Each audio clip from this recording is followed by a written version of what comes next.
Assalamualaikum warahmatullahi wabarakatuh. Alhamdulillahirabbil alamin. Alhamdulillahilladzi hadana li hadza wa ma kunna linahtadiya laula an hadanallah. Asyhadu an la ilaha illallah wa la syarika lah. Wa asyhadu anna Muhammadan abduhu rasuluh. Allahumma shalli wa sallim wa barik ala sayyidina Muhammad wa ala alihi wa ashabihi ajmain. Amma ba'd. Baik, anak rahimakumullah. Apa kabar anak semuanya? Semoga Allah senantiasa memberikan kepada kita semuanya keistiqomahan dalam keimanan, keislaman dalam keislaman, dan juga diberikan kesehatan sehingga kita bisa untuk melaksanakan apa yang menjadi perintah Allah SWT dengan sebaik-baiknya. Shalawat salam semoga senantiasa tercurahkan kepada Nabiullah Muhammad SAW dan semoga tercurah pula kepada keluarganya, para sahabat, para tabi'in, tabi'in, dan orang-orang yang senantiasa istiqomah dalam Islam. Baik, rahimakumullah, kita lanjutkan apa yang kita pelajari bersama di bab ketiga, yaitu berpakaian menurut ajaran syariat Islam ya.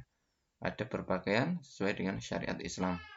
Baik, rahimakumullah, hari ini kami sampaikan pada antum semuanya atau antum semuanya kaitan dengan adab dalam berhias. Nah, adab dalam berhias. Memang dalam diri manusia diperlukan hiasan ya. Hiasan. Nah, dan itu tidak bisa dikebiri khususnya bagi akhwat, bagi perempuan yang suka berhias. Nah, sehingga dijadikanlah pakaian itu juga sebagai sarana untuk berhias. Nah, walaupun sebenarnya hiasan yang paling tepat, hiasan yang paling baik yang senantiasa ada diri manusia adalah hiasan apa coba? Hiasan adab ya. Adab ya. Jadi adab itu menjadi hiasan yang paling baik. Disebutkan wazinatul mar'i ya. Wazinatul mar'i dan adabun ya. Dan perhiasan manusia itu adalah tamamul adabi. Kesempurnaan adab. Nah, maka selain kita berpakaian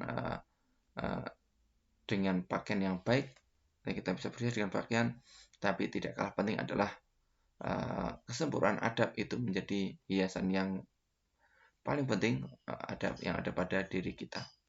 Ini bagi semuanya. Selain kita memperbaiki atau berhias dengan pakaian kita, yang paling utama, yang pertama harus kita perbaiki terus untuk menghiasi diri kita adalah hiasan adab perilaku. Maka setiap ucapan kita, setiap perbuatan kita itu mencerminkan kesempurnaan yang adab mulia. Nah, ini suatu hal yang terus kita jaga, yang kita ikhtiarkan sehingga kita benar-benar bisa memiliki adab yang mulia. Baik, anak semua rahimakumullah. Adab dalam berhias nih. Yang pertama, ada beberapa ketentuan dalam Islam ya, adab dalam berhias. Yang pertama adalah kaum laki-laki dilarang memakai cincin emas dan pakaian sutra. Ini ya. Yang laki-laki dilarang memakai cincin emas atau barang-barang emas. Bukan hanya cincin ya, kalung emas juga nggak boleh ya. Jadi emas.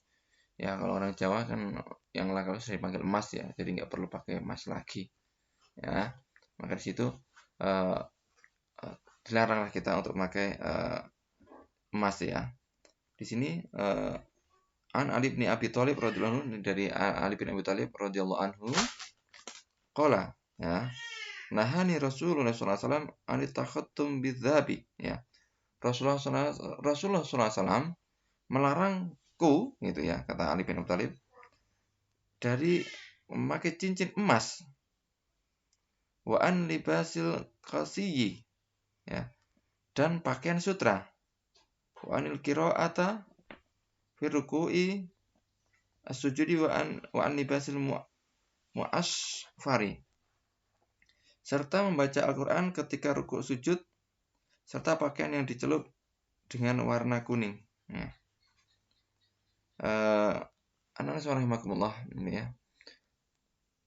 Ini yang titik fokusnya bagi Rasulullah melarang kita bagi laki-laki ya untuk memakai pakaian emas dan pakaian sutra. Begitu pula dalam di sini ya, kalau di sini dalam sholat ya, rukuk sujud tidak boleh membaca Al-Quran gitu ya, saat rukuk atau sujud. Tapi ini fokusnya dalam berpakaiannya. Nah, berpakaiannya artinya tidak boleh kemudian memakai pakaian emas ya. Maka banyak juga kita jumpai ya laki-laki memakai kalung emas atau memakai cincin emas ya, untuk mengisi diri. Apalagi mereka yang bukan muslim ya, yang bukan muslim. Adanya sebagian muslim yang belum meyakini ya akan keharaman hal ini sehingga laki-laki masih memakai emas ataupun juga masih memakai kalung ya, emas kalung ataupun cincin. Nah, di sini tadi disebutkan ya memakai pakaian yang dicelupkan warna kuning itu adalah semacam pakaian berwarna kuning yang kebanyakan dipakai wanita kafir. Nah, di sini ya. Jadi seakan memakai pakaian wanita gitu ya. Jadi menyerupai pakaian wanita yang biasa dipakai orang-orang kafir. Nah, ini larangan bagi laki-laki memakai cincin emas dan pakaian dari sutra. Ini suatu didikan moral yang sangat tinggi. Nah, Allah menciptakan kaum laki-laki yang memiliki naluri berbeda dengan perempuan. Maka disitulah dengan kondisi ya lelaki yang yang kokoh, yang kuat gitu ya, sehingga punya karakter yang berbeda dari perempuan. Sinilah yang pertama itu, kemudian yang kedua adalah jangan bertato dan mengikir gigi ya. Jangan bertato dan mengikir gigi. Nah, pada zaman jahiliyah ini banyak wanita Arab yang menato sebagian besar tubuh, muka, dan tangannya dengan warna biru dalam bentuk ukirannya. Ini ya menato ini suatu yang dilarang. Nah,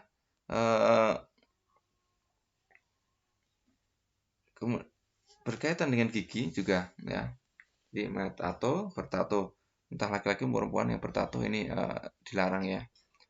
Kemudian juga mengikir gigi. Nah, yang dimaksud mengikir gigi ini adalah gigi dikecilkan itu ya, diruncingkan seperti mentimul itu dikencingkan gitu. Ini juga sangat boleh. Nah, bagaimana kemudian sebenarnya hukum merapikan gigi pakai behel gitu ya, pakai behel. Nah, kalau tadi jelas mengukir itu haram ya, jadi giginya itu dikikir gitu ya, dikikir percil itu tidak boleh gitu ya. Tapi juga bagaimana kemudian hukumnya memakai behel dengan merapikan gigi itu. Nah, memang dalam merapikan gigi ini ada dua pendapat ya, atau dua hukum di situ. Yang pendapat hukum artinya dua hukum ya, ada dua hal gitu ya maksudnya. Yang pertama, mengikir gigi kalau di sana karena ada hajat. Hajat itu berarti ada tujuan ya, ada tujuan yang memang mengharuskan ia memakai behel atau merapikan gigi yang memakai behel. Contohnya hajatnya karena tidak rapi sehingga menjadikan gigi itu sisa makanan itu kemudian masuk ke gigi sehingga kemudian pada merusak gigi ya. Hajatnya itu, atau karena posisi gigi yang tidak pada tempatnya sehingga membuatnya sakit, tidak pada tempatnya gitu ya, tidak pada tempatnya, atau karena hal apa yang kemudian sakit ada mandorot sehingga perlu dirapikan ya, maka disebut adanya suatu hajah ya. Memakai behel merapikan gigi karena ada suatu hajah itu berarti itu jais atau diperbolehkan ya, diperbolehkan. Tetapi ketika yang kedua yaitu memakai behel, pasang behel itu hanya sekedar untuk mempercantik ya, untuk merapikan saja tanpa ada hajat, maka hukumnya haram. Nah, ini banyak ya yang kemudian saudara kita memakai behel. Mungkin di antara kalian ada memakai behel. Coba dipahami ya bagian hukum memakai behel. Ada hajat enggak, ada tujuan apa enggak? Kalau enggak ada tujuan-tujuan yang ingin dicapai, ingin dipilih dengan behel itu, maka lebih baik dicopotnya, nggak usah pakai behel. Tapi karena ada suatu hajat ya untuk kemudian menjaga gigi yang karena tidak posisinya tadi tidak tepat sehingga membuat suatu sakit atau membuat madorot, maka dipersilahkan, maka diperbolehkan. Ini tentunya kondisinya berbeda-beda. Dan lebih mantap lagi coba kalian buka ya di YouTube juga hukum memakai behel itu. Maka di sana akan juga jelas ya ada dua kondisi atau dua hal. Termasuk yang bagaimana kalau sudah mempercantik diri maka itu diharamkan. Tapi kalau ada suatu hajat yang ingin dicapai dengan memakai behel, ya, karena ada hajat-hajat tertentu yang mengharuskan memakai behel, maka tidaklah mengapa. Kemudian yang ketiga adalah jangan menyambung rambut. Nih, di sini ya. Menyambung rambut. Ini bagi perempuan ya, jangan menyambung rambut. Ditambah rambut itu ya, disambung macam itu. Ini satu hal yang juga dilarang. Nah, kemudian yang keempat adalah jangan berlebihan dalam berhias. Ya. Jadi berlebihan dalam berhias ini ya bermake up gitu ya, make up yang berlebihan. Maka bagi yang perempuan ya saat berhias maka sewajarnya saja, sewajarnya. Jangan sampai dandanan terlalu apa ya, minor atau apa namanya itu ya, dandanan-dandanan yang berlebihan. Ini juga suatu hal yang tidak boleh ya, atau memakai perhiasan yang berlebihan itu ya. Artinya ini berhias itu yang wajar-wajar aja deh ya. Ketika sampai masuk kategori berlebihan ya dalam memakai emas bagi perempuan, kemudian make upnya berlebihan atau pakaiannya yang bisa berlebihan itu ya, nah itu juga suatu yang dilarang ya. Memakai pakaian kurang ya perempuan ya, pakainya kurang besar itu dilarang, tapi berlebihan juga dilarang. Jadi biasa-biasa saja ya. Itu berkaitan dengan adab berhias. Kemudian mempraktikkan adab berpakaian dalam kehidupan sehari-hari. Ini di sini bagaimana kita mempraktikkan adab berpakaian dalam kehidupan sehari-hari. Nah, tentunya bagaimana kemudian kita berpakaian yang bersih, berpakaian yang rapi. Cara mempraktikkan demikian ya. Pakaian yang memang nyaman dipakai. Ini. Nah, ada beberapa yang perlu kita perhatikan. Yang pertama, harus memperhatikan syarat-syarat pakaian yang islami ya. Syarat-syarat pakaian islami itu harus kita perhatikan. Syaratnya apa? Yang menutup aurat, terutama bagi wanita ini ya. Syaratnya menutup aurat. Yang jelas kalau bagi laki-laki nih ya, dari pusar sampai lutut itu ya. Tetapi ya kemudian berlaku kemudian memamerkan tubuhnya, memamerkan badannya gitu ya di ruang publik ya, itu juga tidak ahsan ya. Di media sosial gitu ya, memamerkan tubuhnya, badannya gitu ya, tidak ahsan, harus kita jaga. Nah, walaupun di situ memang tidak termasuk aurat gitu ya, tapi ini bagi perempuan ini aurat ya, seluruh tubuh, seluruh badan itu aurat kecuali wajah ya dan telapak tangan. Yang lainnya masih ditutup nih, seperti yang dalam gambar itu ya, yang perempuan jilbab yang besar seperti itu ya. Kemudian pakaian yang dipakai bersih, rapi ya, bersih dan rapi sehingga tidak terkesan dekil, kumal gitu ya. Jadi tidak demikian ya cara mengatakan. Maka pakaian yang bersih dan rapi. Kemudian yang ketiga adalah dalam berpakaian hendaklah mendahulukan anggota badan yang kanan kemudian sebelah kiri. Ini dalam berpakaian ini mendahulukan yang kanan sebelum yang kiri. Jadi kalau pakai celana yang kanan dulu, kaki kanan dulu. Pakai baju juga tangan kanan dulu. Nah, ini ya, dahulukan yang kanan sebelum yang kiri.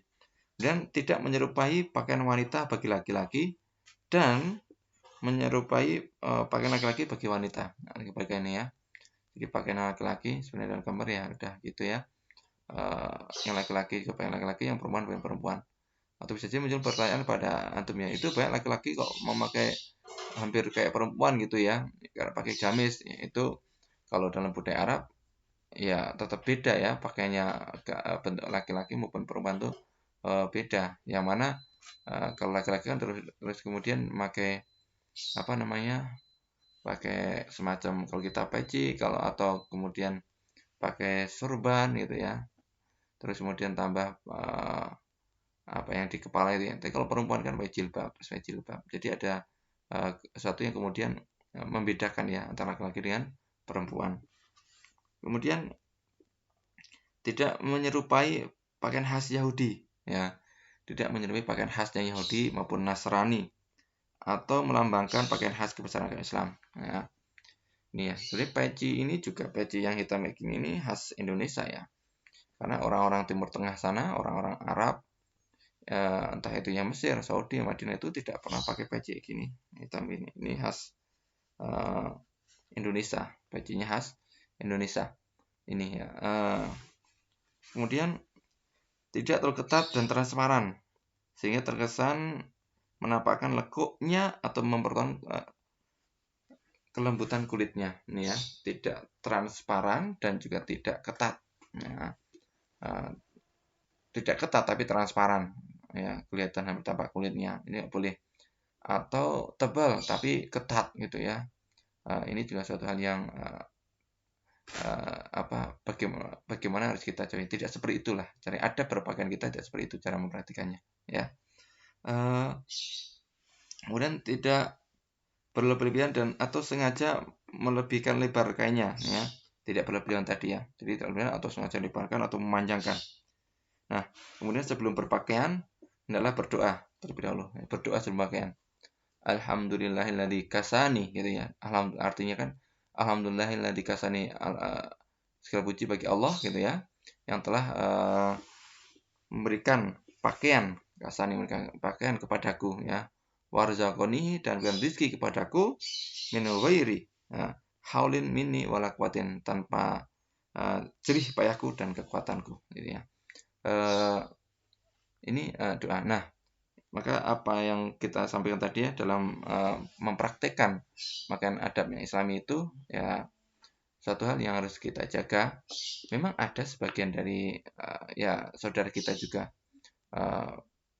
ya dari perempuan menyatakan, loh saya berpakaian ketat kayak gini atau berpakaian yang transparan atau mau berpakaian yang sebenarnya dalam adat Islam jauh benar-benar tidak beradab, nah gitu ya. Tapi mereka mendapat ini kan sahaya, terserah saya dong, hak saya. Kalau kemudian yang melihat itu kemudian berpikir macam-macam, itu ya salahnya yang melihat. Kenapa berpikir macam-macam?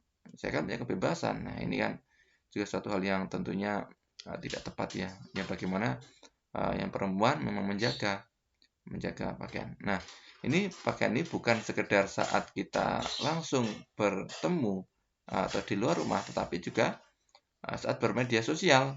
Antum di dalam kamar, tapi kemudian di depan kamera ya bermedia sosial, antum memperlihatkan tubuh antum ya, yang putri tidak berjilbab gitu ya, bahkan juga melihat mempertontonkan lekukan tubuhnya, ini juga suatu hal yang harus dijauhi ya. Kemudian di sini ya, untuk membiasakan diri dan ada berpakaian secara Islami ada beberapa hal yang perlu kita perhatikan gitu ya. Yang pertama, tanamkan keimanan kuat dalam hati. Di sini harus menanamkan keimanan yang kuat dalam hati agar niat yang baik tidak mudah tergoyahkan. Yang pertama niat. Jadi masalah berpakaian adanya niat ya, dan niat yang kuat dan tentunya niat itu karena adanya keimanan ya.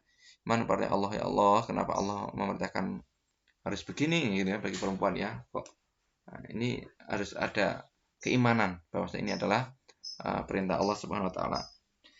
Kemudian yakinkan dalam hati bahwa menutup aurat bagi seorang muslim atau muslimah adalah wajib hukumnya, sehingga akan mendapat dosa bagi meninggalkannya. Jadi juga meyakinkan bahwa ini adalah hukumnya wajib.